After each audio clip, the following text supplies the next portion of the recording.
Life को हम बोलते हैं हिंदी में जीवन। ठीक है, जीवन का एक मैंने एग्जांपल में दिया है यहाँ पे जीव द्रव्य, जिसको हम इंग्लिश में प्रोटोप्लाज्म कहते हैं, प्रोटोप्लाज्म।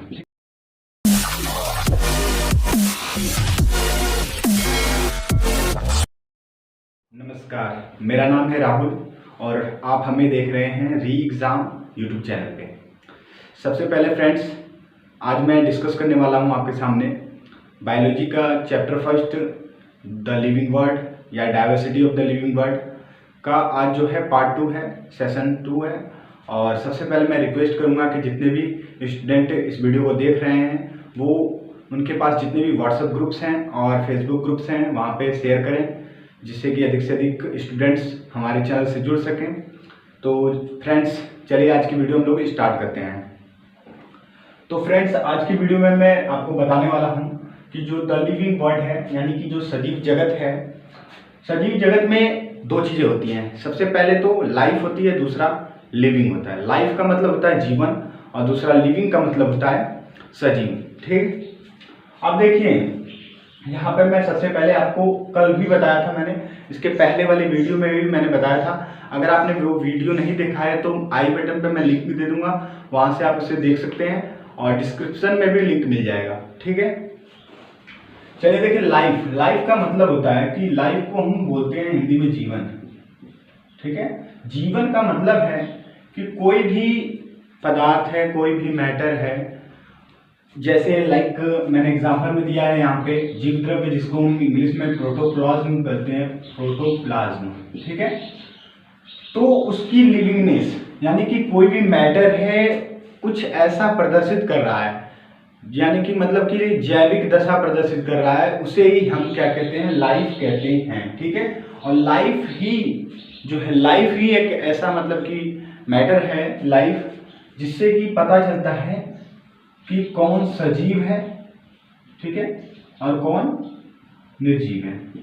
मतलब लाइफ सबसे पहला डिफरेंस है लिविंग और नॉन लिविंग के बीच का। ठीक है, नॉन लिविंग है और ये लिविंग है।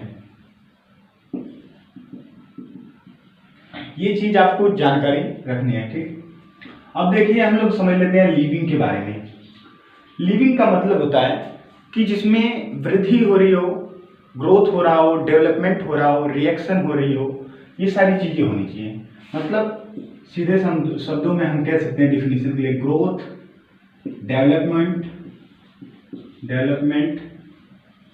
और रिएक्शन। ठीक है, ग्रोथ का मतलब होता है वृद्धि, डेवलपमेंट का मतलब होता है विकास, रिएक्शन का मतलब होता है कि प्रतिक्रिया हो रही हो, तो उसे हम क्या कहते हैं, लिविंग कहते हैं, मतलब कि सजीव कहते हैं। सजीव के कैरेक्टर की बात कर लेते हैं। ठीक है, सजीव के कैरेक्टर की बात कर लेते हैं हम लोग। सजीव में 5 कैरेक्टर होते हैं। नंबर फर्स्ट कैरेक्टर है ग्रोथ। नंबर फर्स्ट कैरेक्टर है ग्रोथ। मैं आपको सभी चीजें डिटेल में बताने वाला हूँ। तो नंबर सेकेंड है आपके सामने रिप्रोडक्शन, नंबर थर्ड है आपके सामने मेटाबॉलिज्म, नंबर फोर्थ है आपके सामने सेलुलर ऑर्गेनाइजेशन और नंबर 5 है आपके सामने कॉन्शियसनेस, जिसको हम हिंदी में संवेदनशीलता बोलते हैं। ठीक है, संवेदनशीलता।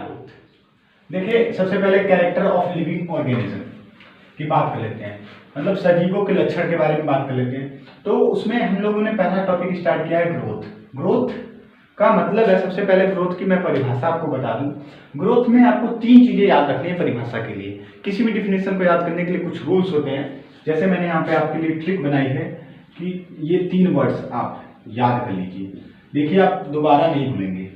तो मास, शेप एंड नंबर। ठीक है, या फिर आप इसे ट्रिक बना सकते हैं, ट्रिक MSN। ठीक है, M का मतलब हो जाएगा मास, S का मतलब हो जाएगा शेप और N का मतलब हो जाएगा नंबर। तो यहाँ पे बात कर लेते हैं। मास का मतलब होता है भार से, शेप का मतलब होता है आकार से और नंबर का मतलब होता है संख्या से। यानी कि किसी भी जीव में भार, आकार और संख्या की वृद्धि को हम क्या कहेंगे, ग्रोथ कहेंगे। क्या कहेंगे हम लोग उसे, ग्रोथ कहते हैं, यानी कि वृद्धि कहते हैं। अब देखिए वृद्धि 2 तरीके से होती है, एक तो बाह्य वृद्धि होती है और एक अंतर वृद्धि होती है। बाह्य वृद्धि को हम लोग अंग्रेजी में एक्सटर्नल ग्रोथ या फिर एक्सट्रिंसिक ग्रोथ भी कह सकते हैं। वहीं अगर अंतर ग्रोथ की बात की जाए, अंतर्वृद्धि की बात की जाए, तो इसे अंग्रेजी में हम इंटरनल ग्रोथ या इंट्रिंसिक ग्रोथ भी कह सकते हैं। ठीक है, अब देखिए ये है आपका इंटरनल ग्रोथ, ये है आपका एक्सटर्नल ग्रोथ। ठीक है, बाह्य वृद्धि का मतलब क्या है, यहाँ पे समझिए। बाह्य वृद्धि का मतलब है कि आपके शरीर के बाहर का जितना भी भाग है उसकी वृद्धि होना, अर्थात जैसे हम कह सकते हैं कि लंबाई जो है, लंबाई का मतलब कि जो व्यक्ति है उसकी लंबाई बढ़ रही है, तो मतलब कि जो भी चीजें हमें बाहर से दिखाई दे रही हों, जैसे बाल हो गए, ठीक है, जैसे नाखून हो गए, ये सब चीजें क्या है, हमें एक्सटर्नल ग्रोथ दिखाती हैं, मतलब कि बाह्य वृद्धि दिखाती हैं। ठीक है, अब देखिए यहाँ पे मैं दिखा रखा हूँ इंटरनल ग्रोथ। यहाँ पे सबसे पहले बात आपको ये याद रखनी है कि मल्टी सेलुलर ऑर्गेनिज्म, जितने भी बहुकोशिकीय जीव होते हैं, ठीक है, उनमें इंट्रिंसिक ग्रोथ होती है। और देखिए कैसे होती है, बहुकोशिकीय जीव जो होते हैं सबसे पहले वो अपना क्या करते हैं कि कोशिका डिवाइड करते हैं सेल डिवीजन के माध्यम से। सेल डिवीजन जिसको हम कोशिका विभाजन कहते हैं की प्रक्रिया से क्या करते हैं, वो अपना जो है ग्रोथ करते हैं। ठीक है, सेल विभाजन के माध्यम से। ठीक है, तो इंटरनल ग्रोथ में आपको फिर से मैं बता देता हूँ, इंटरनल ग्रोथ में शरीर के अंदर की वृद्धि होती है। इसमें सेल्स जो होती है, सेल्स की वृद्धि होती है। सेल्स मतलब कि सेल्स का मतलब होता है कोशिकाओं की वृद्धि होती है अंदर की तरफ से। ठीक है, कोशिकाओं की वृद्धि होती है। तो ये था आपका अंतर वृद्धि। देखिए अब ग्रोथ में मैं आपको एक सवाल बताने जा रहा हूँ कि ग्रोथ क्या होता है। ग्रोथ में जो एनिमल्स हैं, प्लांट्स हैं, इनमें कब मतलब कि कितने समय तक वृद्धि हो सकती है।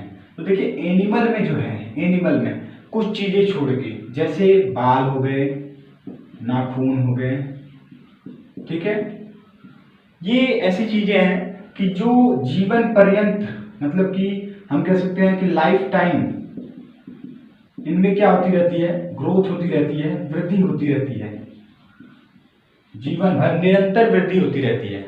परंतु जो जीव है उसकी वृद्धि जो है एक निश्चित समय तक, यानी कि एक सर्टेन टाइम तक ही जो है वृद्धि होती है एनिमल्स में। वहीं बात की जाए प्लांट्स की, तो प्लांट्स में जो वृद्धि होती है वो जीवन भर होती है, मतलब लाइफ टाइम प्लांट क्या करते हैं, वृद्धि करते रहते हैं, अपनी कोशिकाओं को डिवाइड करते रहते हैं, अपनी शाखाओं को बढ़ाते रहते हैं। इसीलिए हम प्लांट्स को कह सकते हैं कि ये लाइफ टाइम ग्रोथ करता है, एनिमल्स जो है एक निश्चित समय तक ग्रोथ करता है। ठीक है, चीजें आपको समझ में आ रही होंगी। तो ये चीजें थी। अब इसके बाद मैं एक चीज और बता देना चाहता हूँ कि सजीवों में हम ये नहीं कह सकते कि सजीवों में ही वृद्धि होती है, निर्जीवों में भी वृद्धि होती है। ठीक है, निर्जीवों में कैसे वृद्धि होती है, देखिए निर्जीवों में वृद्धि इस प्रकार होती है कि जैसे पर्वत हैं, आप देखते हैं पर्वत हो गए या कोई भी ऊंचाई वाला स्थान हो गया, वो बढ़ रहा है। अगर बढ़ रहा है तो इसका मतलब है कि कहीं ना कहीं उसमें जो है कोई भी, देखिए पर्वत हो या कोई भी पर्वत हो या कोई भी ऊंचाई वाला वस्तु हो, जैसे गोलाश्म हो गया, अवशेष हो गए, तो ये सारी चीजें अगर इनमें वृद्धि हो रही है तो कहीं न कहीं वो वृद्धि जो है आपकी एक्सटर्नल वृद्धि है, एक्सटर्नल ग्रोथ है। ठीक है, एक्सटर्नल ग्रोथ कैसे हुई आपको मैं ये बता देना चाहता हूँ कि एक्सटर्नल ग्रोथ इस वजह से हुई कि जितने भी कंकड़ पत्थर हैं, जैसे समुद्र के किनारे कोई पर्वत माला है, तो क्या होता है कि समुद्र के अंदर से बहाव के साथ मिट्टी के कण या धूल के कण जो है उसके आसपास इकट्ठा होने लगते हैं, जिससे कि पर्वत की ऊंचाई क्या होने लगती है, बढ़ने लगती है। लेकिन हम ये नहीं कह सकते कि अंदर से कोई ग्रोथ हो रही है। तो इस प्रकार मतलब कि निर्जीवों में भी वृद्धि होती है, लेकिन वो एक्सटर्नल ग्रोथ होती है। एक्सटर्नल वृद्धि मतलब कि बाह्य वृद्धि होती है, जबकि सजीवों में दोनों ही प्रकार की वृद्धि होती है। लेकिन निर्जीव पदार्थ जितने भी डेड मतलब कि जो जितने भी मृत जीव हैं, मृत या मृत वस्तुओं में वृद्धि नहीं होती है, मृत वस्तुओं में कोई भी ग्रोथ नहीं होती है। ये चीज आपको समझ लेनी है। ठीक है, अब देखिए आपको एक चीज और बताना चाहता हूँ कि जो जितने एक कोशिकीय जीव होते हैं उन एक कोशिकीय जीवों में भी वृद्धि होती है कोशिका विभाजन के थ्रू। एक कोशिकीय जीवों में भी सेल डिवीजन के थ्रू वृद्धि होती है, कोशिका विभाजन के थ्रू वृद्धि होती है, लेकिन हम इस वृद्धि को देखेंगे कैसे? माइक्रोस्कोप की सहायता से देख सकते हैं। माइक्रोस्कोप की सहायता से हम इस वृद्धि को देख सकते हैं। ठीक है, आपको ये चीज याद रखनी है कि मृत वस्तुओं में कोई भी वृद्धि नहीं होती है। ठीक है, पर्वत में जो वृद्धि हो रही है वो हो रही है आपकी एक्सट्रिंसिक ग्रोथ है, यानी कि एक्सटर्नल ग्रोथ कह सकते हैं, बाह्य वृद्धि कह सकते हैं। ठीक है, निर्जीव में केवल ऐसी ही वृद्धि होती है, सजीवों में दोनों प्रकार की वृद्धि होती है। आपको ये चीज याद रखनी है कि प्लांट्स में जीवन भर वृद्धि होती है, जबकि एनिमल्स में एक निश्चित समय तक होती है, बाल नाखून को छोड़कर। ठीक है, सेकंड टॉपिक है आपके सामने रिप्रोडक्शन। अब देखिए, रिप्रोडक्शन के बारे में मैं ज़्यादा कुछ नहीं आपको बताने वाला हूँ, लेकिन फिर भी इतना बता दूंगा कि इस चैप्टर में चल जाएगा आपका काम। ठीक है, रिप्रोडक्शन का इम्पोर्टेंस क्या है? देखिए, रिप्रोडक्शन मैंने यहाँ पे क्वेश्चन भी डाल रखा है कि रिप्रोडक्शन, नीड फॉर रिप्रोडक्शन, क्यों, मतलब क्यों आवश्यकता पड़ी रिप्रोडक्शन की? देखिए, आवश्यकता इसलिए पड़ी रिप्रोडक्शन की, रिप्रोडक्शन एक ऐसा माध्यम है जिसके द्वारा क्या करते हैं कि जितने भी व्यक्ति होते हैं वो अपनी पीढ़ी को, मतलब कि अपने जनरेशन को मेंटेन करने का काम करते हैं। ठीक है, मतलब जनरेशन मेंटेन करने का काम कैसा है? जैसे मान लीजिए कि कोई पेरेंट्स है, ठीक है, कोई माता पिता है, ये माता पिता ने क्या किया कि सन, मतलब कि 2 सन में उनके, अब ये सन से क्या होंगे कि और भी सन, मतलब कि और भी लोग, यानी कि एक पीढ़ी से दूसरी पीढ़ी क्या हो रही है? मेंटेन हो रही है। ठीक है, और अगर वहीं ये पेरेंट्स रिप्रोडक्शन नहीं करते, मतलब रिप्रोड्यूस नहीं करते, रिप्रोडक्शन नहीं करते, तो ये पीढ़ी नहीं आ पाती। ठीक है ना, या ये हम कह सकते हैं कि ये पीढ़ियां नहीं आ पाती। इसका मतलब कि बहुत बड़ा इंपॉर्टेंस है जनरेशन का, नेचर का, मतलब कि रिप्रोडक्शन के लिए। ठीक है, और रिप्रोडक्शन ही एक ऐसा, मतलब कि माध्यम है, एक ऐसा मीडियम है जिसके द्वारा क्या होता है कि जितने भी जीव हैं, जितने भी नेचर में जितनी भी चीज़ें हैं, चाहे वो प्लांट हो, चाहे वो एनिमल्स हो, मतलब कि जितनी भी लिविंग चीज़ों को मेंटेन करने का काम करता है ये रिप्रोडक्शन। ठीक है, ये चीज़ आपको याद रखनी है। ठीक, चलिए हम लोग बात कर लेते हैं यहाँ पे कि जो रिप्रोडक्शन है ये 2 टाइप्स का होता है। रिप्रोडक्शन 2 प्रकार से हो सकता है। पहला होता है एसेक्सुअल रिप्रोडक्शन और दूसरा होता है सेक्सुअल रिप्रोडक्शन। मैंने यहाँ पे मेंशन कर रखा है। एसेक्सुअल रिप्रोडक्शन की बात कर लें तो एसेक्सुअल रिप्रोडक्शन का मतलब होता है कि एक ही जीवों में होने वाला, यानी कि एक ही जीव है, मतलब एक ऑर्गेनिज्म है, एक जीव है, उसके अंदर जो रिप्रोडक्शन हो रहा है, जो जनन हो रहा है, उसे हम एसेक्सुअल रिप्रोडक्शन कहते हैं। इसे हम यूनिसेक्सुअल भी कह सकते हैं। यूनि का मतलब कि खुद में ही हो रहा हो, यूनिसेक्सुअल, हिंदी में से अलैंगिक जनन भी कहते हैं। ठीक है, अब एसेक्सुअल, अब दूसरी बात कर लेते हैं हम लोग सेक्सुअल रिप्रोडक्शन की। सेक्सुअल रिप्रोडक्शन क्या होता है कि 2 जीवों में होता है। सेक्सुअल रिप्रोडक्शन 2 जीवों में, अब बात कर लेंगे सेक्सुअल रिप्रोडक्शन में 2 जीव होंगे, मतलब कि एक मेल होगा, एक फीमेल होगा। ठीक है, मेल का मतलब नर हो गया, फीमेल का मतलब मादा हो गया। ठीक है, तो ये चीज आपको याद रखनी है कि 2 अलग अलग जीवों में होने वाले जनन को हम लैंगिक जनन कह सकते हैं या सेक्सुअल रिप्रोडक्शन कह सकते हैं। बात कर लेते हैं एसेक्सुअल रिप्रोडक्शन की। तो एसेक्सुअल रिप्रोडक्शन में कुछ खास मैंने दे रखा है, यहाँ पे मेंशन कर रखा है कि जैसे बाइनरी फिजन के थ्रू हो गया, बडिंग के थ्रू हो गया, फ्रेगमेंटेशन के थ्रू हो गया, बाइस्पोस के थ्रू हो गया, और भी बहुत सारे माध्यम है जिसके द्वारा इसमें रिप्रोडक्शन होता है। तो देखिए, बाइनरी फिजन का मतलब होता है कि द्विखंडन। द्विखंडन का मतलब हो गया कि कोई भी जीव है, ऑर्गेनिज्म है, यहाँ पे मैं बता देता हूँ कि कोई भी जीव है, अब ये जीव क्या हो गया, 2 खंड में बट गया, इसका 2 खंड हो गया। ठीक है, जैसे बैक्टीरिया हो गया, प्रोटोजोआ, मतलब कि अमीबा है, जैसे अमीबा की सेल ले लीजिए, मान लीजिए ये अमीबा है। ठीक है, ये इसका न्यूक्लियस है। अब ये इसने क्या किया कि अपने शरीर को 2 भागों में डिवाइड कर दिया। इसने क्या किया, अपने शरीर को 2 भागों में डिवाइड कर दिया।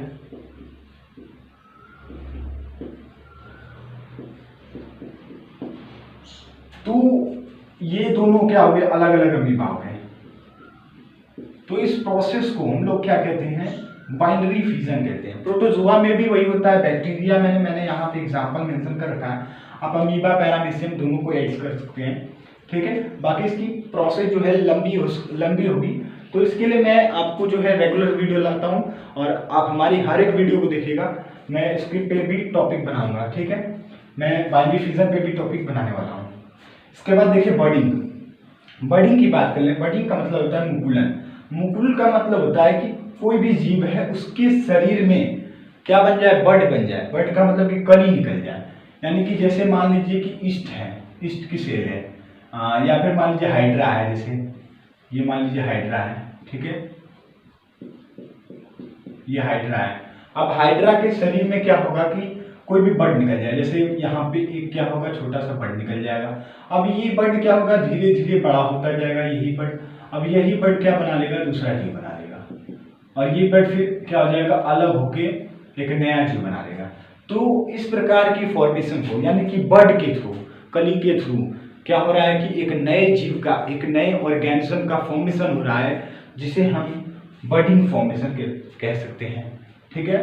बर्डिंग कहेंगे, यानी कि मुकुलन कहेंगे। फ्रेगमेंटेशन की बात कर लेते हैं। तीसरा टॉपिक है आपके सामने फ्रेगमेंटेशन, जिसे हम खंडन कहते हैं। खंडन का मतलब है कि कोई भी जीव है, आप उसके कितने भी टुकड़े कर दो, टुकड़े करने के पश्चात वो एक नया जीव बना ले। जैसे अमीबा को मान लो, हाइड्रा को मान लो, प्लेनेरिया हो गया।